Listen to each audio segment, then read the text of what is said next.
Bonjour encore une fois, téléspectateurs de cette émission. Nous bénissons Dieu pour sa grâce abondante, pour ces instants qu'il nous donne à partager avec vous. Nous prions au nom du Seigneur Jésus. Père, bénis ces instants de partage avec tous les téléspectateurs. Que ta grâce soit visible et que ton esprit soit en action au nom puissant de Jésus. Amen. Bien-aimés, nous sommes dans la joie d'être en ces lieux. Moi, c'est le pasteur Sam Kasereka de l'église PCCA, Baptist Church in Central Africa, dans la CBK en français. Je suis le pasteur de la chapelle anglophone de la CBK Kampala. Et encore une fois, merci vraiment de vous savoir nombreux pour suivre ces instants d'enseignement. Alors, j'aimerais juste parler de quelque chose, de l'alliance, le Dieu des alliances, le Dieu des alliances. Et j'aimerais parler de quelque chose qui s'est passé lorsqu'il y avait conclusion d'alliance avec Dieu. Alors, sans plus tarder, je vais prendre ma Bible dans le livre de 1 Samuel, chapitre 18, le verset 3 à 4. C'est un syllabus que j'ai pu écrire. Alors, comprenez, je suis en train de puiser les enseignements dans ces bouquets que j'ai pu écrire. Et bientôt, le livre va sortir sur les dieux des alliances. Alors, je lis au nom puissant de Jésus, 1 Samuel, chapitre 18, verset 3 à 4. Jonathan fit alliance avec David parce qu'il aimait comme son âme. Il ôta son manteau qu'il portait pour le donner à David. Il lui donna ses vêtements, même son épée, son arc et même sa ceinture. Écoutez, lorsque nous parlons des alliances, j'aimerais d'abord définir les termes alliance dans deux langues bibliques. Dans la première langue biblique, la langue hébraïque, le mot alliance vient du mot bérite. Bérite qui signifie couper, couper. Et en grec, le mot alliance veut tout simplement dire diathèque. Diathèque qui signifie un échange ou un partage ou une attente. Alors, généralement en Israël, lorsqu'il y avait alliance, lorsqu'il y avait conclusion d'alliance, il y avait aussi un partage, un échange.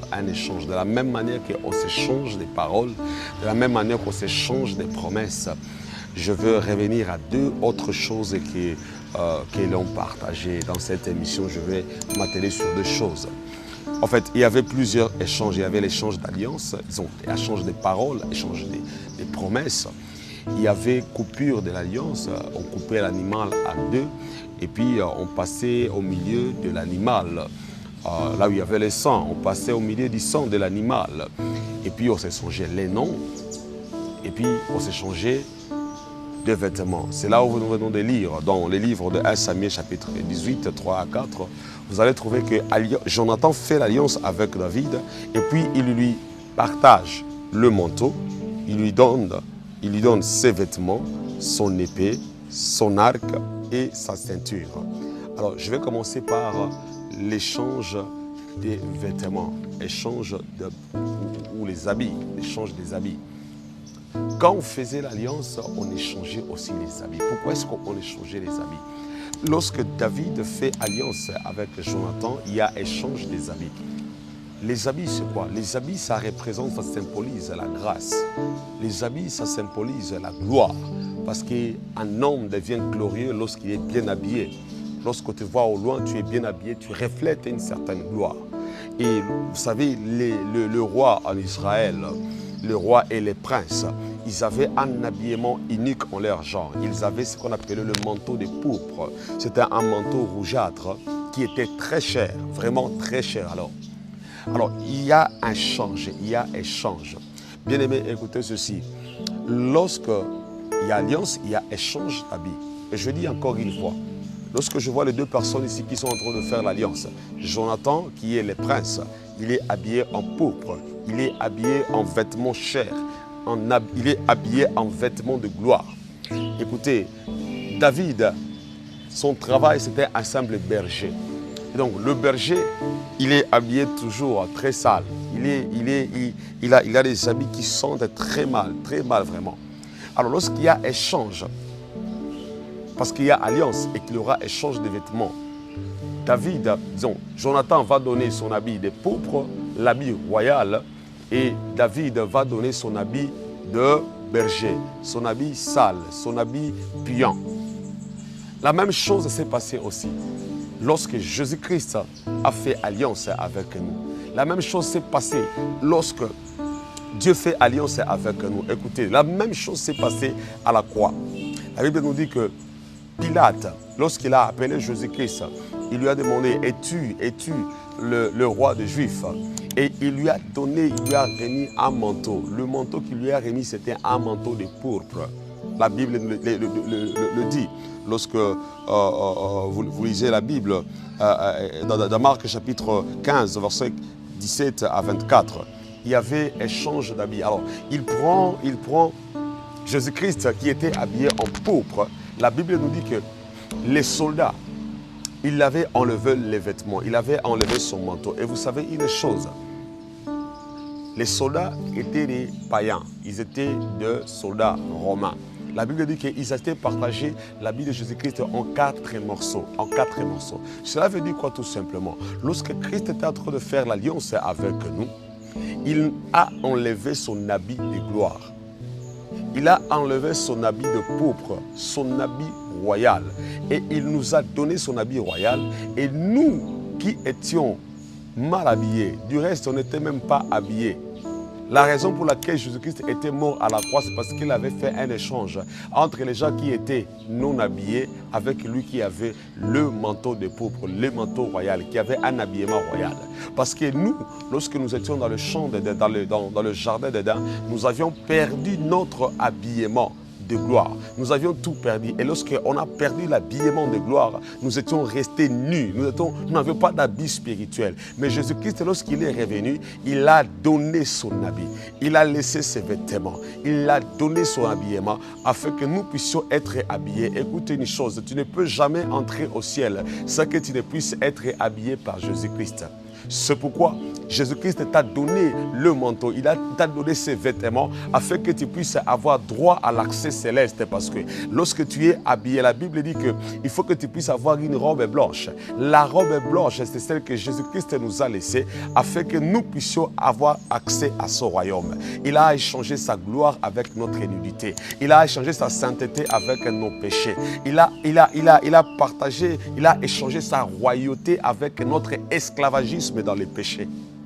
C'est pourquoi il a fait cet échange-là. C'est pourquoi, bien-aimé, à partir d'aujourd'hui, je te prie que tu puisses désirer être habillé de cet habillement céleste, cet habillement de gloire que Jésus-Christ est venu te donner, qu'il est venu te laisser. Parce que sans cet habillement-là, tu ne verras pas le royaume de Dieu. Sans cet habillement-là, tu ne marcheras pas avec Dieu dans son royaume. Il faut que tu sois habillé parce qu'il y a un échange. C'est pourquoi viens avec tes péchés parce que Christ va te donner sa sainteté. Il y a toujours un échange que Dieu donne lorsque nous croyons à lui. Et écoutez ceci, la Bible me dit ceci.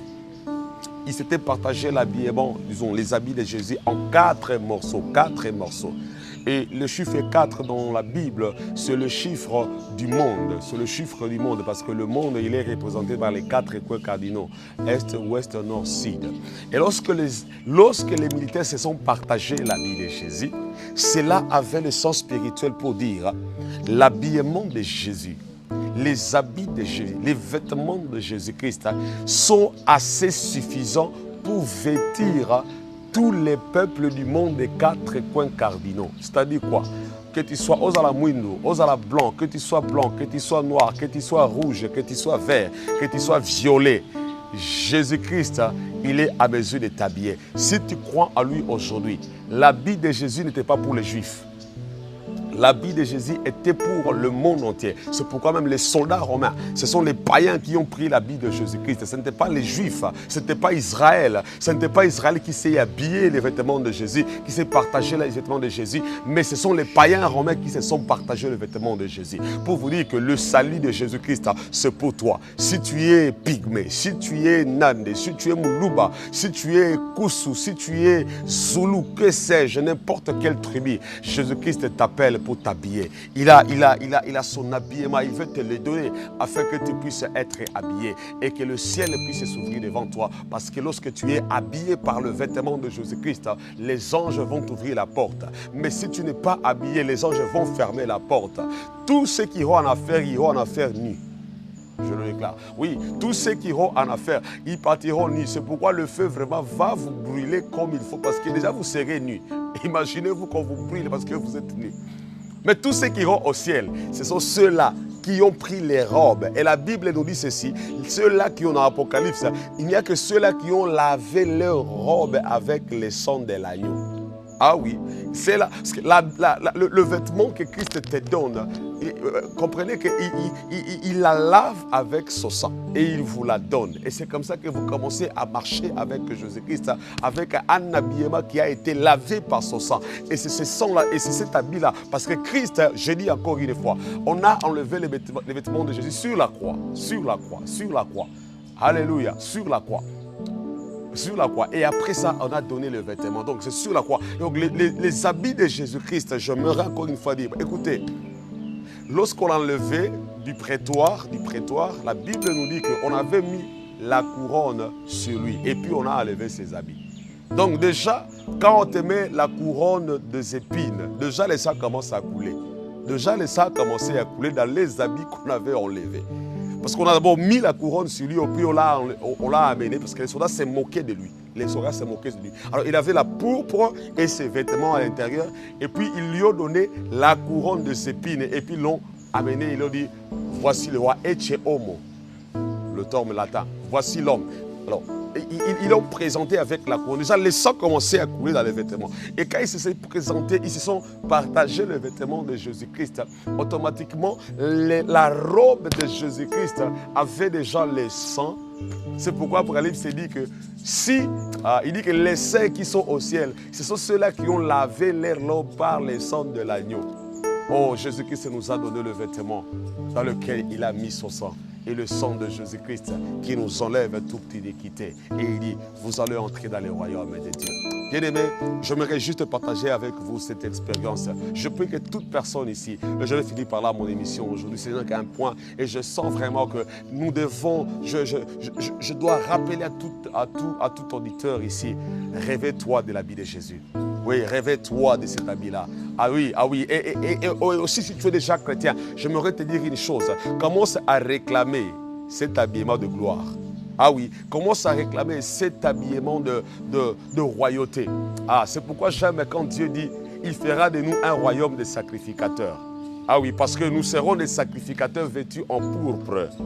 Ah oui, nous sommes des sacrificateurs vêtus en pourpre. Il y a aussi cette gloire, la royauté de Jésus-Christ. C'est pourquoi aujourd'hui les chrétiens peuvent être là. Et oui, écoutez, quand nous avons l'habillement de Jésus-Christ, mais écoutez, il y a aussi le manteau de pourpre. Oui, nous avons la robe blanche, c'est déjà bien parce que ça nous donne accès au ciel. Mais écoutez, n'oubliez pas aussi qu'il y a aussi le manteau de gloire, le manteau de roi, le manteau de roi. Nous devons avoir tout cela. C'est pourquoi je déclare pour tout chrétien qui est en train de me suivre qu'il y a un habit de gloire, il y a un habit royal qui t'attend. Quand tu entres dans un bureau, entre dans un bureau, dis-toi, j'ai deux robes, j'ai deux chaussures, j'ai des habillements célestes.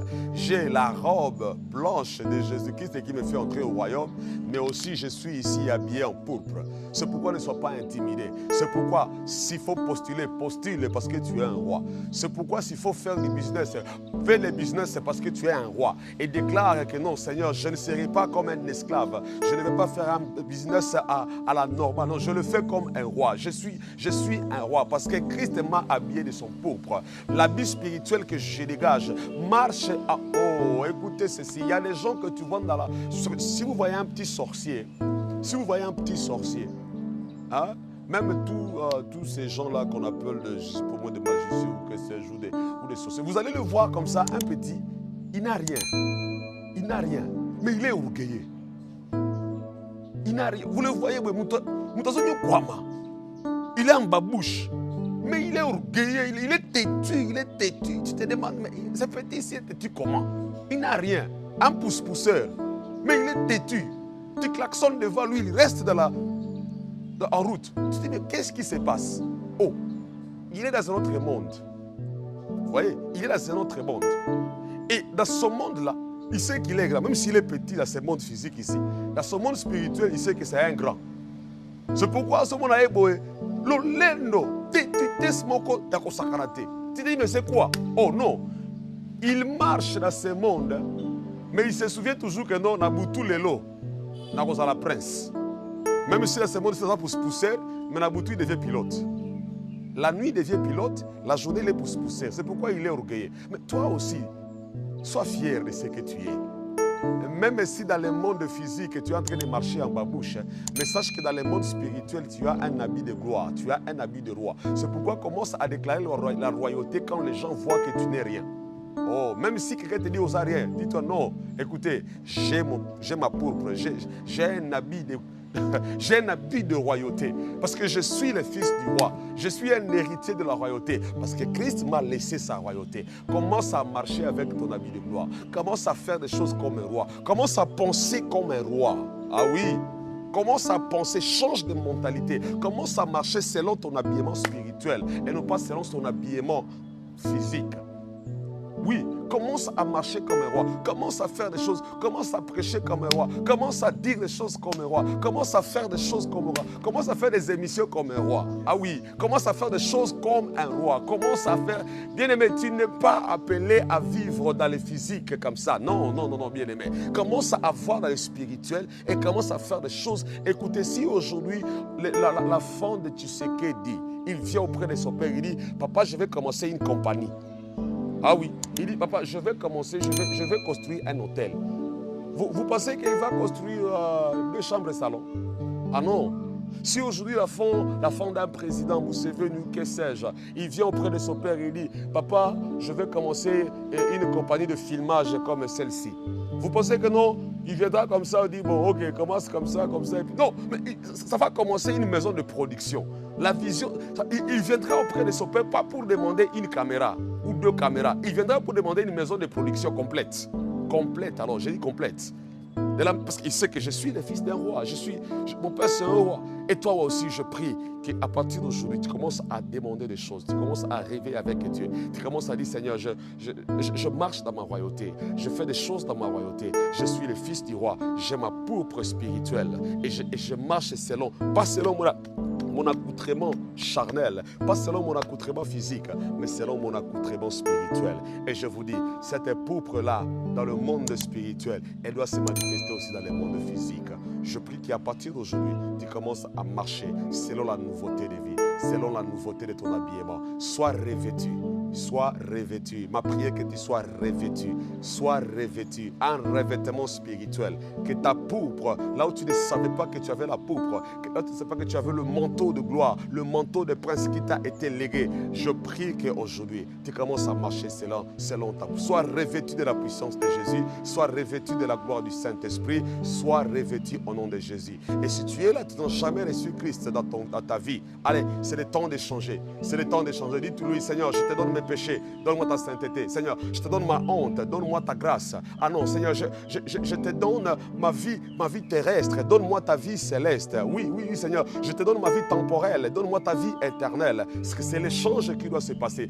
Seigneur, donne-moi mon sang de malédiction et donne-moi ton sang de bénédiction. Ah oui, parce que c'est comme ça que l'échange se faisait. Il y a un échange qui doit se passer dans ta vie aujourd'hui. Je prie que Dieu fasse un échange dans ta vie. Viens avec ce que tu as, tes habits de haillons, tes habits sales, tes habits qui sentent le lait comme l'habit de David, les habits qui sentent la bouse comme les habits, comme les souliers de David. Ah oui, donne-les à ce Jésus-Christ-là, lui qui est le prince de la paix. Il va t'échanger. Je prie qu'aujourd'hui, il y ait un échange, il y ait un revêtement. Au nom puissant de Jésus-Christ. Prions ensemble, bien-aimés. Père, je te bénis pour ces instants avec les auditeurs. Je prie que ta grâce soit suffisante et abondante. Seigneur, rêvez plusieurs maintenant. Rêvez plusieurs. Rêvez tes enfants. Oh Dieu, ouvre l'intelligence. Seigneur, ouvre l'intelligence. Et qu'il y ait un revêtement spirituel à partir de cette émission. Pour tous ceux-là qui ne t'ont pas encore reçu, Seigneur, je prie qu'il y ait un échange. Qu'il y ait un échange, qu'il y ait un échange. Oh Dieu, Seigneur, je prie qu'il y ait un échange de la vie de péché contre la vie de sainteté. Bénis tous les auditeurs au nom puissant de Jésus-Christ. Amen. C'était votre serviteur, le pasteur Sam Kasereka de la BCCA International Church pour la partie de Kampala. Et nous sommes dans la joie vraiment d'être invités à cette émission. Que Dieu bénisse le frère Fiston, que Dieu bénisse l'équipe de production, que Dieu bénisse toute la vie de Kisangani. Et surtout, n'oubliez pas de souscrire sur la chaîne Sagesse FK TV, Sagesse FK TV. Et surtout, faites des likes, faites des shares, partagez ces vidéos. Et surtout, n'oubliez pas aussi de soutenir ce ministère. Vous avez votre offrande, soutenez cette émission afin que vous soyez toujours bénis. Que Dieu vous bénisse abondamment et soyez toujours scotchés à la chaîne Sagesse FK TV. Que Dieu vous bénisse. Amen.